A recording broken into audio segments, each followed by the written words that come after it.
On this Friday, we are learning new details after the president tests positive for COVID-19. Well, we also have learned that former vice president and presidential candidate Joe Biden has tested negative for COVID-19. And we've also learned that the president has mild symptoms. Do you want to go to, we do know that Elizabeth Schulze is live and has been following the very latest on this and has the search for who else may be infected. President Trump's chief of staff says the president is experiencing mild symptoms. Meanwhile, former Vice President Joe Biden testing negative today, wishing the president a swift recovery.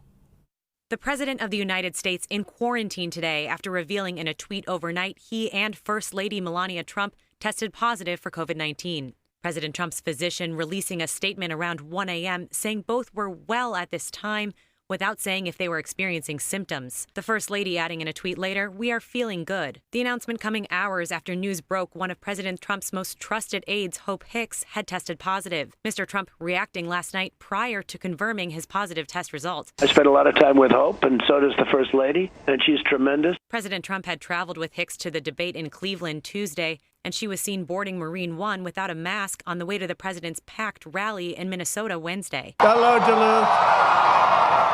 Thank you.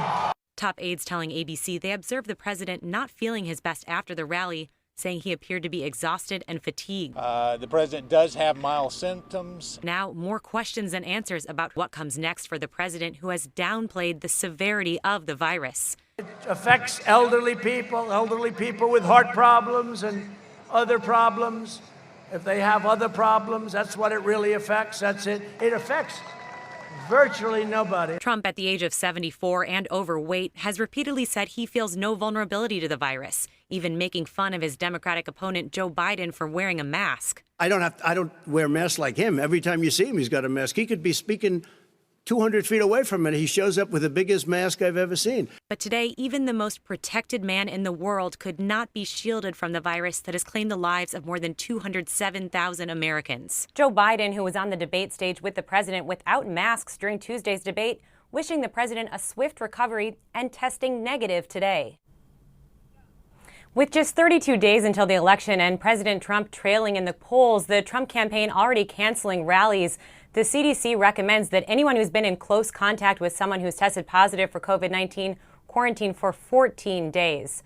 In Washington, Elizabeth Schulze, ABC News, back to you. And meanwhile, Secretary of State Mike Pompeo is one of those that quickly tested for COVID-19 today. Pompeo was tested during a flight from Italy to Croatia and it came back negative. He offered well wishes for the president. We're praying for the president and the First Lady that they'll have a speedy recovery. I'm sorry, I'm trying to speak up a little bit. That they'll have a speedy recovery. I spoke with the Vice President's office this morning as well. We're taking this obviously very seriously, and we'll do everything we can to keep everyone safe, including you all. President Trump is 74 years old. Even though he has the best doctors at his disposal, health experts say he is still in a high-risk group for the virus. The important thing is that he is in an age group that does carry risk for severe COVID. So this is very concerning. The CDC shares this graph on your screen here. It shows how cases requiring hospitalizations go up with age. It's important to point out that the president and his wife join tens of thousands of Americans testing positive for COVID-19 each day. Johns Hopkins University reports that more than 7 million Americans have been diagnosed with COVID-19 since the outbreak began. Well, of that 7 million, more than 200,000 have died. And here's the very latest on the coronavirus impact in our area in the metro.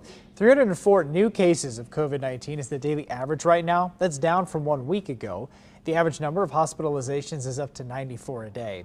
And this is just in. Missouri's percentage of positive COVID-19 cases is soaring. You see it here. The number is up to more than 17%. That's passing Kansas at 15.5%. Of course, we will continue to bring you all the very latest developments on the story all day long on KMBC and KCWE. You can also stay up to date on our KMBC phone app on our website as well.